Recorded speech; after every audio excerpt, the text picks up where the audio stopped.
नमस्ते, आप देख रहे हैं एमडी न्यूज। एमडी न्यूज के मेरदर्शन बुलेटिन में आप सभी का स्वागत है। आज के बुलेटिन के साथ मैं हूं निशा।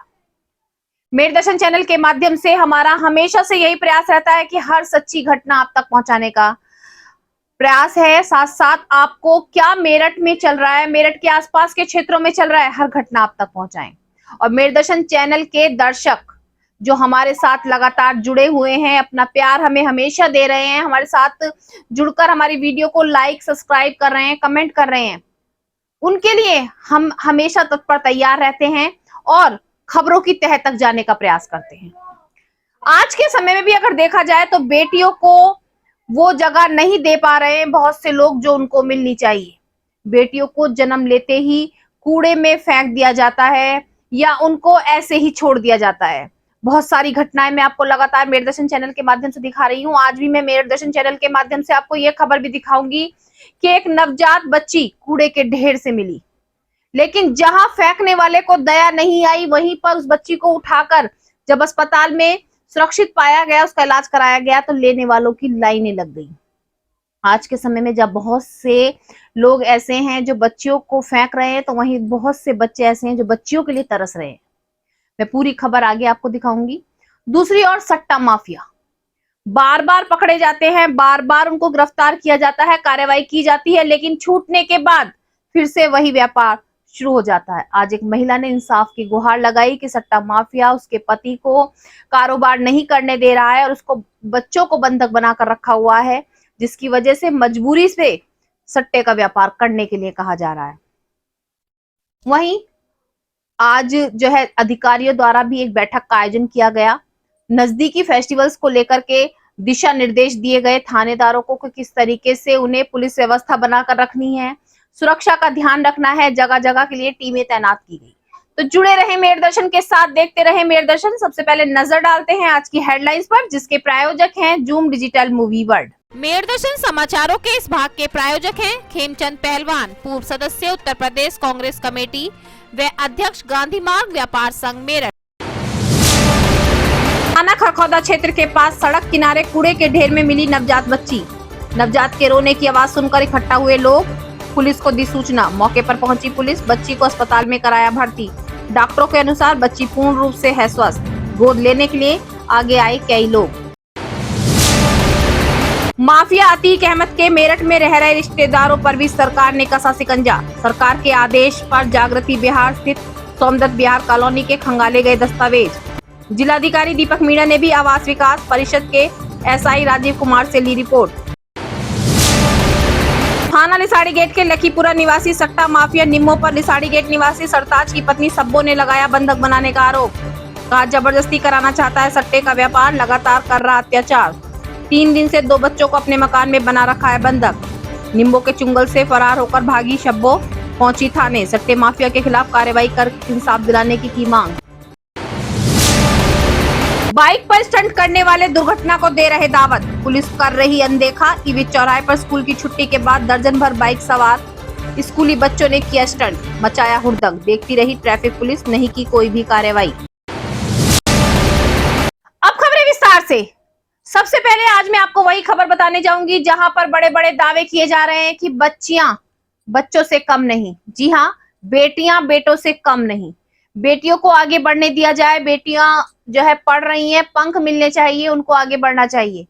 बहुत से परिवार हैं जो अपनी बेटियों को पढ़ा लिखा कर बहुत अच्छी ऊंचाइयों पर पहुंचा रहे हैं, लेकिन आज भी कुछ ऐसे छोटी सोच के लोग इस समाज में रह रहे हैं जो अपनी बच्चियों को आगे नहीं बढ़ने दे रहे हैं। साथ साथ बच्ची को जन्म लेते ही उसको फेंक दिया जा रहा है। कई घटनाएं मैं लगातार आपको पहले भी मेरदर्शन चैनल के माध्यम से दिखा चुकी हूं कि बेटियों का जन्म लेना क्यों अभिशाप माना जाता है, बेटियों को क्यों कूड़े के ढेर में फेंक दिया जाता है, मंदिर की सीढ़ियों पर रख दिया जाता है। जहां ऐसी घटना करने वालों का दिल नहीं कांपता। सबसे बड़ी बात, उस माँ से पूछो जिस माँ ने उसे जन्म दिया है, वो कैसे पत्थर की हो सकती है कि उस माँ को इतना भी दर्द नहीं होता कि बच्ची को फेंक दिया है। क्या मजबूरी रही होगी ये तो मैं नहीं कह सकती, लेकिन आज भी ऐसी एक घटना सामने आई। थाना खरखौदा क्षेत्र के पास एक बैग में कूड़े के ढेर में बच्ची को फेंक दिया गया। वहां से 11 वर्षीय एक बच्ची गुजरी। जब बच्ची के रोने की आवाज सुनी, उसने अपने पिता से कहा। आवाज को सुनकर के और आसपास के लोग राहगीर भी एकत्रित हुए। सभी ने पुलिस को सूचना दी। मौके पर पुलिस पहुंची। बच्ची को कूड़े के ढेर से उठा करके अस्पताल में पहुंचाया गया। अस्पताल में डॉक्टरों ने बच्ची का चेकअप किया और बच्ची को पूर्ण रूप से स्वस्थ बताया। जहां बच्ची को कूड़े में फेंकने वालों को जरा भी तरस नहीं आया, लेकिन वहां पर देखने वालों की कतारें लगी हुई थी। देखने वालों को इतना तरस आ रहा था कि उनमें से बहुत से लोग बच्ची को गोद लेने के लिए भी तैयार हो गए। मैं ये पूछना चाहूंगी कि एक और बड़े बड़े दावे हो रहे हैं कि बच्चियों को आगे बढ़ाएं। बच्ची भी बेटियों बेटियां भी हमारी बेटों से कम नहीं है, लेकिन दूसरी और रोज ऐसी घटना सामने क्यों आ रही है? क्यों ऐसी कोई ठोस कार्रवाई नहीं की जाती जिससे इस तरीके का कदम उठाने वाले 100 बार सोचे? उस बच्ची का क्या अपराध है जिसने इस कह सकते हैं दुनिया में अभी अपनी आंखें भी नहीं खोली और उसको कूड़े के ढेर के हवाले कर दिया? वो तो किस्मत अच्छी थी कि राहगीरों ने या पुलिस ने या वहां के लोगों ने उसे बचा लिया, लेकिन अगर उसकी किस्मत खराब होती तो उसको जंगली कुत्ते जानवर भी नोच सकते थे, कोई भी हादसा हो सकता था। कहते हैं ना, जिसको राखे साइया मार सके ना कोई। माफियाओं के खिलाफ सरकार ने शिकंजा कस लिया है। माफिया कोई सा भी हो, पूर्ण रूप से उसके खिलाफ कार्रवाई की जा रही है। तो वहीं अतीक अहमद माफिया के खिलाफ अब उसके रिश्तेदारों पर भी शिकंजा कसा जा चुका है। सोमदत्त बिहार के दस्तावेज भी खंगाले गए अधिकारियों के द्वारा से। उसके रिश्तेदारों पर शिकंजा कसने के बाद कार्रवाई शुरू कर दी गई है। आज जिलाधिकारी ने भी काफी छानबीन की, रिपोर्ट देने के लिए काफी अधिकारियों से भी कहा।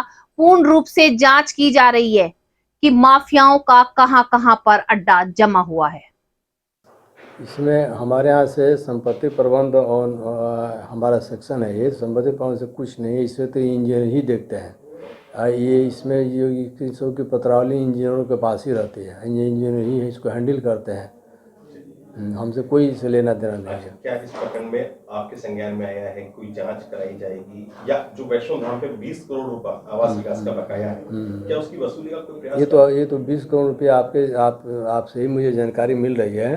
वैसे जो है अब इसको जांच कराइए, बिल्कुल जांच कराइए, जांच करानी भी चाहिए। आवास विकास कोई जांच कराएगा? अब आवास विकास, चूँकि हम इसको हैंडल नहीं करते हैं, मैं देखता नहीं, हमारे अधिकार क्षेत्र में नहीं, इसलिए हम कुछ नहीं कर सकते। इंजीनियर को कराना कराइए, कराना चाहिए। कोई इस बात की सूचना कोई शासन से आई? नहीं, हमारे पास कुछ नहीं आया। ये तो पेपर मैं कटिंग पढ़ा, मेरे व्हाट्सएप पे पड़ा हुआ है जी। इसमें जो है हम कुछ नहीं ज़्यादा बोल सकते हैं। थाना लिसाड़ी गेट निवासी सट्टा माफिया निम्मो, उसके खिलाफ आज एक महिला शब्बो इंसाफ की गुहार लगाने आई। शब्बो का कहना है कि उसका पति सट्टे माफिया निम्मो के साथ पहले काम करता था। वो जेल गया, जेल से छूटने के बाद वो सट्टे का व्यापार छोड़ना चाहता है, जिसके चलते उसने बेकरी के लिए काम करना शुरू करा और बेकरी खोलना चाहता था, लेकिन निम्मो द्वारा उस पर प्रेशर बनाया जा रहा है, उसको बार बार परेशान किया जा रहा है। इतना ही नहीं, उसके 2 मासूम बच्चों को निम्मो सट्टा माफिया ने अपने घर में बंधक बना रखा है। पूरे परिवार को बंधक बना रखा था, लेकिन किसी तरीके से उसके चुंगल से फरार होकर शब्बो आज पुलिस थाने पहुंची और इंसाफ की गुहार लगाई। उसने कहा कि जब वो गलत काम नहीं करना चाहता उसका पति, फिर भी निम्मो को सट्टे के व्यापार में दोबारा से धकेलना चाहता है। उसका कहना है कि उसने कहा है कि अगर इस तरीके से सट्टे का व्यापार नहीं करेगा साथ में, तो उसके बच्चों को भी गलत काम में धकेल दिया जाएगा।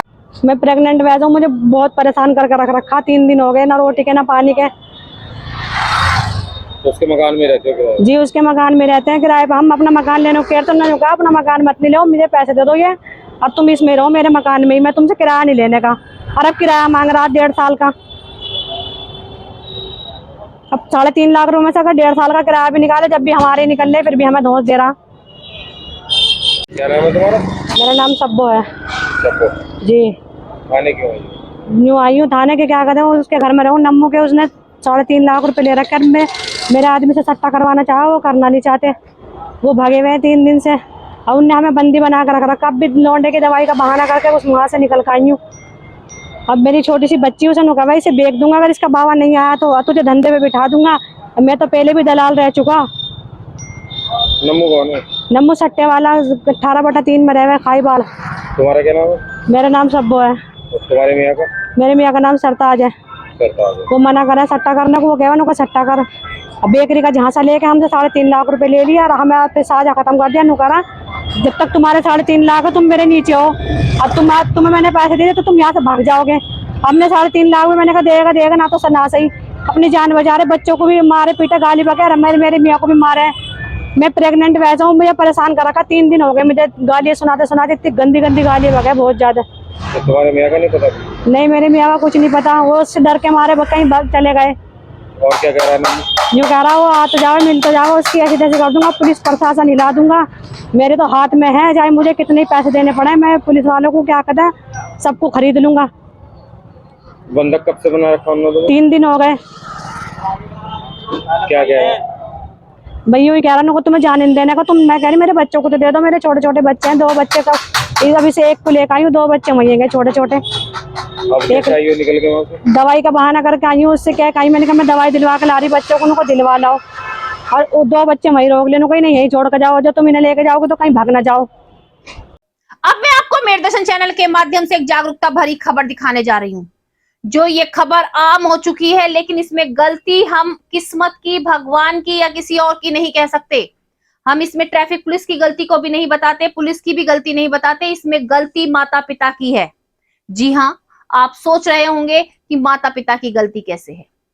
बच्चे अभी टीन एज में पहुंचे ही होते हैं कि माँ बाप बच्चों को समझदार होने से पहले ही उनके हाथ में 2 व्हीलर और 4 व्हीलर थमा देते हैं। बच्चे जिसका नाजायज फायदा उठा रहे हैं। सड़क पर माँ बाप जाकर नहीं देखते कि उनके बच्चे किस तरीके से व्हीलर को चला रहे हैं, किस तरीके से बाइक चला रहे हैं, किस तरीके से गाड़ी चला रहे हैं, और रोज ऐसे हादसे सामने आ रहे हैं। आखिर बाद में पछताने से अच्छा है कि पहले उन बच्चों पर निगाह रखी जा सके, बच्चों को गाइडलाइन फॉलो करने के लिए कहें। लेकिन ना तो कोई माता पिता अपने बच्चों को समझा रहा है, ना ही वो टीन एज के बच्चे अपने माता पिता की सुन रहे हैं, ना ही नियमों का पालन कर रहे हैं। आज भी ईवी चौराहे पर स्कूल की छुट्टी के बाद स्कूल के दर्जनों बच्चे बाइक पर ट्रिपलिंग करते हुए, स्टंट करते हुए, हुड़दंग मचाते हुए सड़क पर जा रहे थे। मानो ऐसा लग रहा था कि जैसे सड़क को उन्होंने खरीद लिया है, वो चाहे जैसे बाइक चलाएं, चाहे जैसे जा सकते हैं। पुलिस और लोग भी वहां पर तमाशबीन बनकर उनको देखते रहे, लेकिन किसी ने भी कार्रवाई के लिए नहीं कहा। ट्रैफिक पुलिस भी वहां पर खड़ी रही।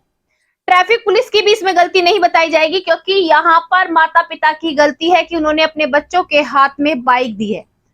ऐसी घटना अगर होती है तो अपने बच्चों से उनके वाहन को वापस ले लें, क्योंकि बच्चे इस तरीके का कदम उठा रहे हैं। आप खुद सोच सकते हैं, आप इस वीडियो को देखकर अंदाजा लगा सकते हैं कि बिना हेलमेट के एक बाइक पर 3-3 लड़के बैठे हुए हैं और कितनी तेज रफ्तार में बाइक को स्टंट करते हुए आगे की ओर बढ़ रहे हैं। आप खुद सोचिए कि ऑन रोड पर ट्रैफिक कितना होता है। सामने से कोई वाहन आ जाए, साइड से कोई टक्कर मार दे तो क्या होगा। आपका बच्चा सुरक्षित नहीं है, इसलिए सतर्क हो जाइए। मैं सभी माता पिता से यही कहना चाहूंगी कि समय रहते जागरूक हों, अपने बच्चों को जागरूक करें। वाहन देना चाहते हैं तो दें, लेकिन उनसे कहें कि नियमों का पालन करें।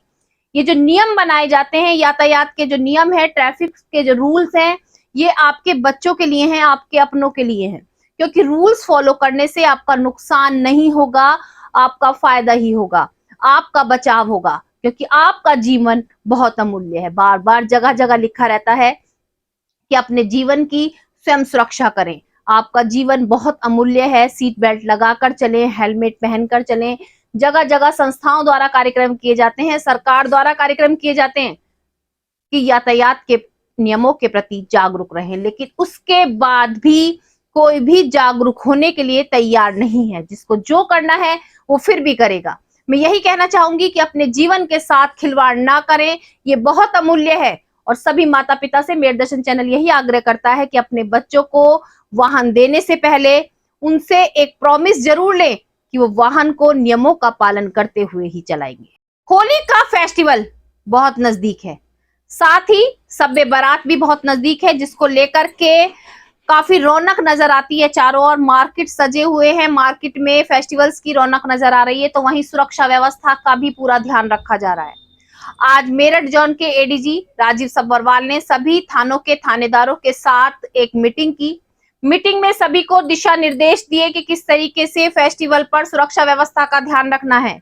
होली का फेस्टिवल रंगों का त्योहार है, रंगों का फेस्टिवल है और सभी इसको मिलजुल कर मनाते हैं, तो कोई भी अप्रिय घटना ना हो। वहीं शब-ए बारात भी बहुत ही हर्षोल्लास के साथ मनाया जाता है, तो उसमें भी कोई कमी ना रहे।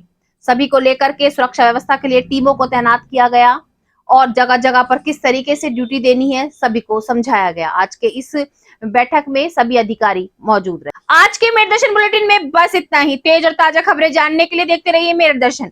यदि आप भी हमारे साथ जुड़ना चाहते हैं या स्पेशल बुलेटिन बनवाना चाहते हैं तो नीचे दिए गए नंबर पर संपर्क करें, सब्सक्राइब करें एमडी न्यूज मेरठ।